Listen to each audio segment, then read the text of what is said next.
Amerika Birleşik Devletleri aile üyelerinin insan hakları faaliyetleri nedeniyle Çin'de 20 yıl hapis cezasına çarptırılan bir Uygur doktorun serbest bırakılması çağrısı yaptı. ABD Kongresi'nin Çin Yürütme Komisyonu'nda konuşan Gülşen Abbas isimli doktorun kızı Ziba Murat, annesinin Eylül 2018'de ortadan kaybolmasının ardından geçtiğimiz Mart ayında terörizmle ilgili suçlamalarla cezalandırıldığını ifade etti. Gülşen'in kızı kardeşi Ruşen Abbas da suçlamalarının kaynağının ABD'de bulunan kardeşi Reşat Abbas'ın insan hakları faaliyetleri olduğunu kaydetti. ABD Dışişleri Bakan Yardımcısı Demokrasi, İnsan Hakları ve Çalışma Bürosu Tibet Sorunları Özel Koordinatörü Robert Destro, Twitter mesajında Abbas'ın serbest bırakılması gerektiğini söyledi. Destro mesajında onun Çin Komünist Partisi tarafından zorla alıkonularak ağır cezalara maruz bırakılması, bir ailenin insan haklarına saygısı olmayan bir hükümete karşı konuşması sonucu müzdarip olduğunun kanıtıdır ifadelerini kullandı.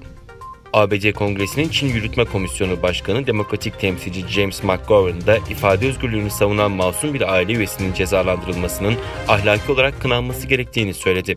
McGovern, bunun Çin'in eğitim kamplarında tuttuğu 1,8 milyon insana karşı yapılan toplu zulmün bir parçası olduğunu kaydetti.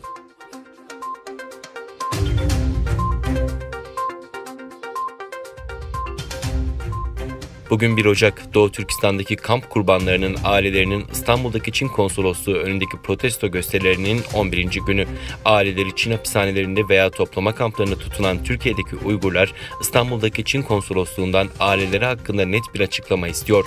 Toplama kampı kurbanlarının ailelerinin İstanbul'daki Çin Konsolosluğu önündeki faaliyetleri Türk toplumu ve medyasının da dikkatini çekti. Çin Konsolosluğu önünde düzenlenen etkinliğe katılan önde gelen gazeteciler, dini liderler ve siyasi parti temsilcileri Çin zulmüne karşı kamp kurbanlarının yanında olduklarını söyledi.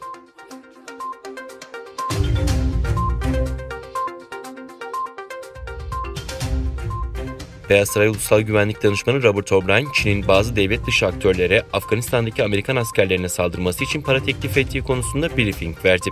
ABD Başkanı Donald Trump'ın Çin'in Afganistan'daki Amerikan askerlerine saldırmaları için devlet dışı aktörlere para teklif ettiği istihbaratına ilişkin bilgilendirildiği iddia edildi. Axios internet haber sitesinin üst düzey bir yetkiliye dayandırdığı haberine göre Trump 17 Aralık'ta Çin hakkında alınan bir istihbaratla ilgili bilgilendirildi. İstihbaratın doğruluğu henüz kanıtlanmazken Trump yönetiminin konuya ilişkin açıklama yapması bekleniyor.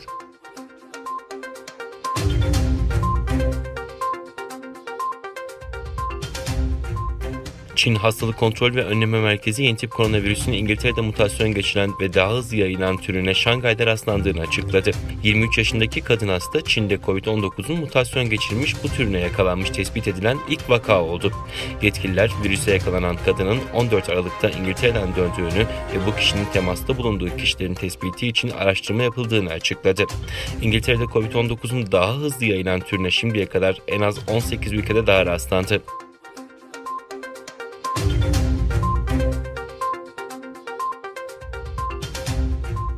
Akıllı telefon üreticisi Amerikalı Apple şirketi Çin'deki sanal mağazasından 39.000 oyunu bir günde kaldırdı. Apple'ın 39.000 oyunu sanal mağazasından kaldırması Çin'de yetkililerin lisanssız oyunlara karşı harekete geçtikleri bir sürece denk geldi. Apple'da söz konusu oyunları lisans süreleri dolduğu gerekçesiyle kaldırdı. Apple sanal mağazasından oyunlar haricinde de bazı uygulamaları kaldırdı. Toplamda sanal mağazadan silinen uygulama sayısının 46.000'den fazla olduğu söylendi. Mağazada yer alan 500 ücretli oyundan da sadece 74 tanesinin kaldığı, diğerlerinin kaldırıldığı belirtiliyor. Apple şirketi uygulamaların kaldırılması konusundaki sorulara henüz bir yanıt vermedi.